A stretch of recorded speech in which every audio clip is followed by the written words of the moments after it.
Boa noite, irmãos.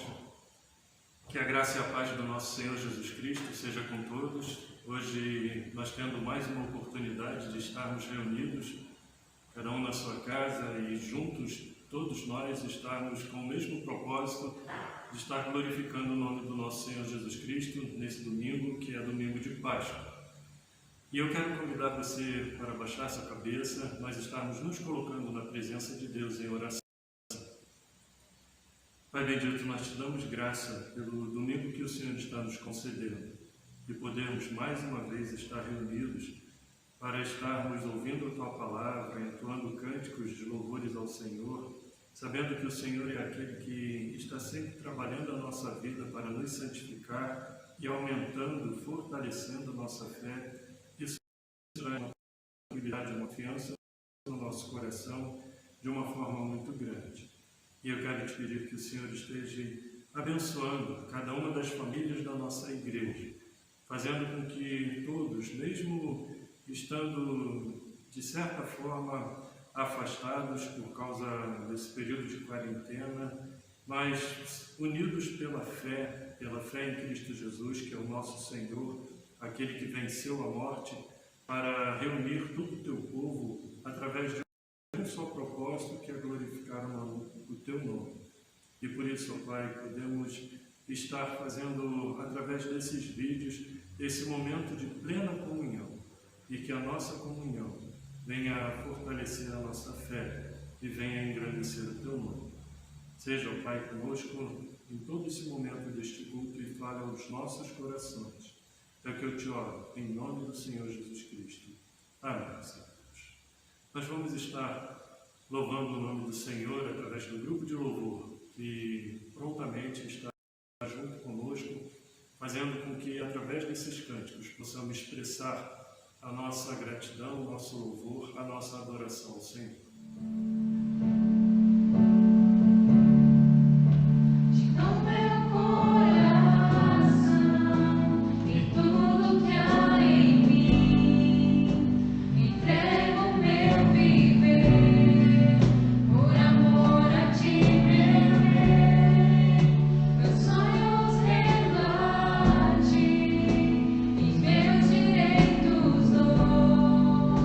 Orgulho vou trocar.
Cristo Jesus, para que viesse ficar muito evidente o fato dele ter ressurgido dentre os mortos, foram vários momentos que Jesus apareceu, principalmente junto com os seus discípulos, para estar fortalecendo a fé e edificando a vida deles, trazendo plena convicção de que Cristo Jesus estava vivo e de que estaria reinando para toda a eternidade. O texto que a palavra de Deus nos traz de apóstolo Paulo, lá em 1 Coríntios capítulo 15, diz que teve um determinado momento em que Jesus Cristo apareceu a mais de 500 pessoas ao mesmo tempo, fazendo com que, através dessas evidências, se tornassem provas incontestáveis a respeito da sua ressurreição. Ressurreição que era tão contestada pelos saduceus e pelos fariseus, que não acreditavam em ressurreição dos mortos, fazendo com que se tornasse incontestável, inclusive diante das ações em que os líderes sacerdotais fizeram em colocar guardas na sepultura de Jesus, e quando o corpo de Jesus foi ressurreto, procuraram subornar os guardas, dizendo que o corpo de Jesus havia sido roubado pelos seus discípulos para ser sepultado em outro lugar, espalhando isso como um boato em toda Jerusalém, com que dessa atitude a desmentir o fato de que Jesus Cristo estava vivo, de que havia ressurgido dentre os mortos. E, no entanto, os momentos em que Jesus apareceu, que nós podemos tomar como base no Evangelho de João, foram momentos bastante específicos, principalmente para afirmar a fé dos seus discípulos, levando eles a estarem testemunhando acerca da sua ressurreição. E eu quero convidar você para abrir sua Bíblia, exatamente no Evangelho de João, capítulo 21. Ali nós iremos estar fazendo a leitura do texto, do verso 1 até o verso 14, e nós vamos perceber a maneira como, em inúmeras vezes, Jesus esteve realizando alguns milagres que ficam, de certa forma, assim, meio que ocultos, mas que a gente vai perceber que foram milagres que Jesus fez para despertar, reanimar o coração dos discípulos para o propósito a qual Jesus Cristo tinha através da vida deles depois que Jesus Cristo fosse assunto aos céus. E nesse texto, a palavra de Deus nos diz assim: depois disto, tornou Jesus a manifestar-se aos discípulos junto ao mar de Tiberíades. E foi assim que ele se manifestou. Estavam juntos Simão Pedro, Tomé, chamado Dídimo, Natanael, que era de Caná da Galileia, os filhos de Zebedeu, e mais 2 dos seus discípulos. Disse-lhes Simão Pedro: vou pescar. Disseram-lhe os outros: também nós vamos contigo. Saíram e entraram no barco, e naquela noite nada apanharam. Mas, ao clarear da madrugada, estava Jesus na praia. Todavia, os discípulos não reconheceram que era ele. Perguntou-lhes Jesus: filhos, tendes aí alguma coisa de comer? Responderam: não. Então lhes disse: lançai a rede à direita do barco e achareis. Assim fizeram e já não podiam puxar a rede, tão grande era a quantidade de peixes. Aquele discípulo a quem Jesus amava disse a Pedro: é o Senhor. Simão Pedro, ouvindo que era o Senhor, cingiu-se com sua veste, porque se havia despido, e lançou-se ao mar. Mas os outros discípulos vieram no barquinho, puxando a rede com os peixes, porque não estavam distante da terra, senão quase 200 côvados. Ao saltarem em terra, viram ali umas brasas, e em cima peixes, e havia também pão. Disse-lhe Jesus: trazei alguns dos peixes que acabastes de apanhar. Simão Pedro entrou no barco e arrastou a rede para a terra cheia de 153 grandes peixes, e não obstante serem tantos, a rede não se rompeu. Disse-lhe Jesus: vinde, comei. Nenhum dos discípulos ousava perguntar-lhes: quem és tu? Porque sabiam que era o Senhor. Veio Jesus, tomou o pão e lhes deu, e de igual modo o peixe, e já era esta a terceira vez que Jesus se manifestava aos discípulos depois de ressuscitado dentre os mortos. Jesus sempre tinha realidades específicas para trabalhar na vida de seus discípulos. No contexto que vem anterior, no capítulo 20, Jesus Cristo por 2 vezes havia aparecido com os seus discípulos, procurando tirar o medo dos seus corações e trabalhando especificamente a vida de Tomé. Mas, como o texto vai nos relatando, a partir do verso 1 do capítulo 21, a gente vai ver uma sequência de milagres que Jesus foi expressando juntamente com seus discípulos, inclusive para levá-los a lembrar de uma certa circunstância semelhante que eles já haviam passado quando Jesus estava junto com eles, discipulando a vida de cada um. Mas o que primeiramente você deve observar no texto é a influência da liderança de Pedro. Pedro, em determinado momento, estando ali junto ao mar de Tiberíades, como mostra o texto, e ali fazendo uma relação de 7 discípulos que estavam ali, Pedro resolve voltar à vida comum que ele tinha antes de conhecer a Jesus Cristo, que era a vida simples de pescador, e vira para os seus amigos que estavam ali simplesmente dizendo: olha, vou pescar. É como se Pedro, de uma certa forma, expressasse uma certa incredulidade do fato ainda da ressurreição de Cristo Jesus, se realmente Jesus estava vivo no meio deles ou não, e procurando voltar novamente à realidade de vida em que ele tinha antes, convida os seus amigos para irem pescar, ao ponto de todos eles serem influenciados e virar para Pedro e diz: olha, também vou contigo. E todos saíram para aquela pescaria, passando uma madrugada em branco, na profissão em que todos eles tinham, e o resultado é que nada eles haviam pego.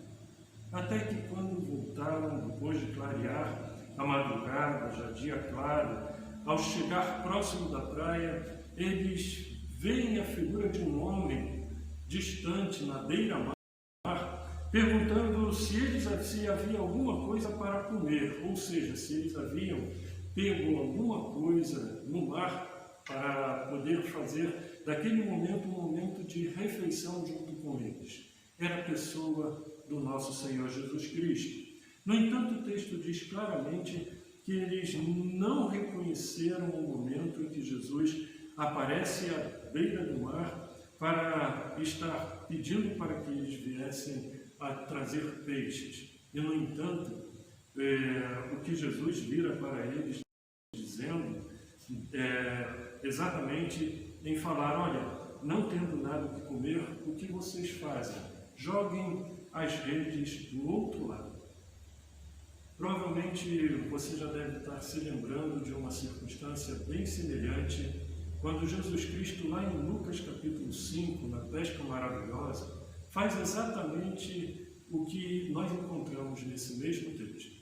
É como se Jesus utilizasse as mesmas circunstâncias para trabalhar a vida dos seus discípulos a respeito da sua identidade para com os seus discípulos, em simplesmente mostrar que Jesus Cristo tinha poder para estar realizando coisas grandiosas, como já havia feito com eles, no momento em que chamou especificamente Pedro para se tornar. Aqui a gente poderia também raciocinar da seguinte maneira: todos aqueles homens eram pescadores experientes, estavam acostumados no mar, mesmo já tendo passado por uma pesca maravilhosa com Jesus, dando a palavra para que lançassem a rede, eles teriam conseguido uma grande quantidade de peixe. Aqui o fato de não reconhecerem Jesus Cristo, pelo fato de estarem distante de Jesus, de terem voltado para a normalidade da vida em que eles tinham antes, eles poderiam questionar se realmente valia a pena lançar a rede, sabendo que na parte da manhã era praticamente difícil conseguir pescar a quantidade de peixe que eles haviam pescado. No entanto, o que a gente percebe nesse texto era que, através da palavra de Jesus, estava sendo trabalhado a esperança deles de, mesmo naquele horário, conseguir êxito na sua pescaria.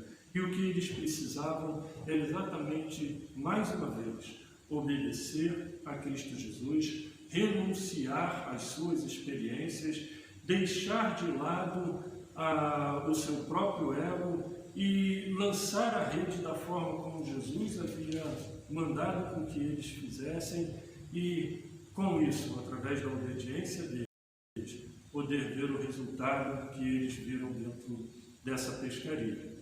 Tanto que o texto, no verso 6, ele vai nos trazer a seguinte palavra: assim fizeram, e já não podiam puxar a rede, tão grande era a quantidade de peixes. Mais abaixo, a gente vai ver Pedro voltando no barco, puxando a rede com cerca de 153 grandes peixes. Mas aqui tem uma lição muito interessante. Primeiro, um milagre que Jesus expressa, fazendo com que, num momento completamente inapropriado, eles tivessem êxito na sua pescaria.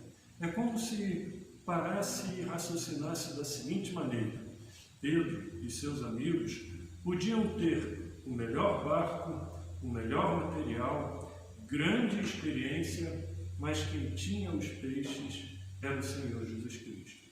Quem sustenta a nossa vida era o Senhor Jesus Cristo. Um outro milagre que você vai observar nesse texto é que quando o discípulo a qual Jesus amava vira para Pedro dizendo: olha, era o Senhor, e Pedro, com toda a sua impetuosidade, se atira no mar e vai ao encontro de Jesus Cristo. E quando chega lá, a gente vê nitidamente no texto que Jesus Cristo já estava com um banquete preparado para estar oferecendo a todos eles.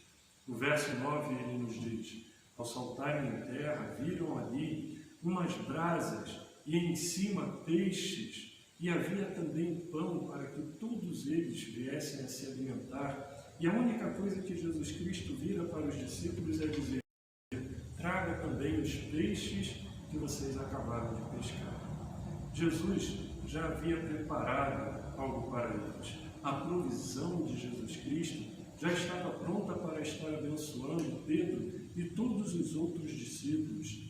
É como se a gente estivesse observando, através desse milagre de Jesus, a seguinte realidade: Jesus não precisava dos discípulos para ter os peixes, mas os discípulos precisavam de Jesus para ter tudo aquilo que necessitavam. Assim acontece com a minha vida, acontece com a sua vida.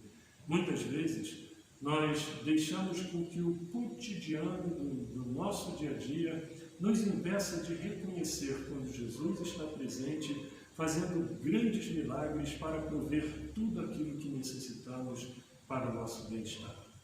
Hoje nós estamos encerrando a celebração da Páscoa, ainda neste culto da noite. Mas, a partir de amanhã, a vida volta ao normal.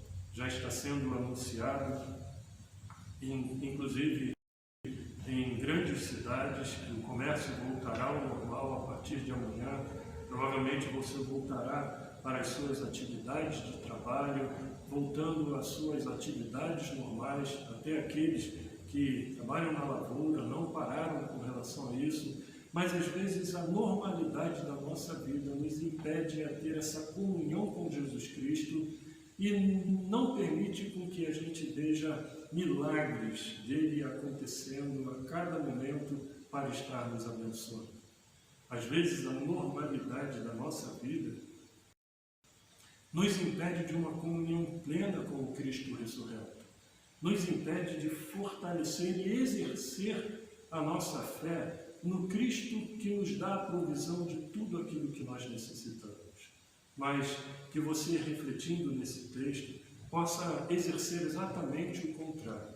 Saber que a cada dia Cristo está vivo, ressurreto diante de você, para abençoar a sua vida, abençoar a sua família, chamando você para ter convicção de quem Ele é diante de ti, quem Ele é dentro da sua própria vida, para você expressar como um testemunho vivo de que Cristo Jesus vive, reina no seu coração, através da sua vida também para abençoar a vida de muitas pessoas.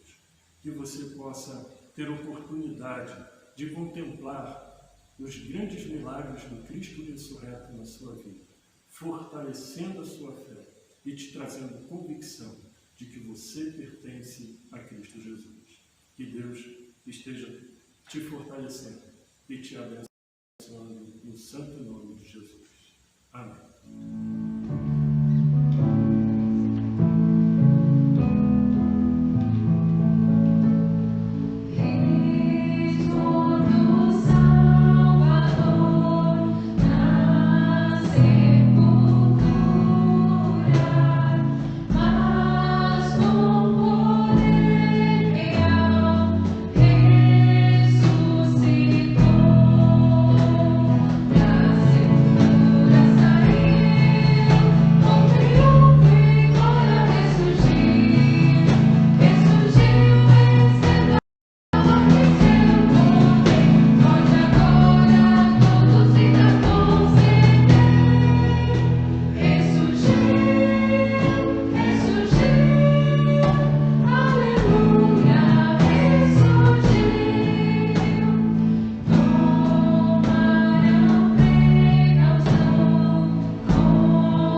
Quero convidar você para estarmos encerrando esse culto, agradecendo a Deus por Cristo ter ressuscitado e vive e reina no nosso coração.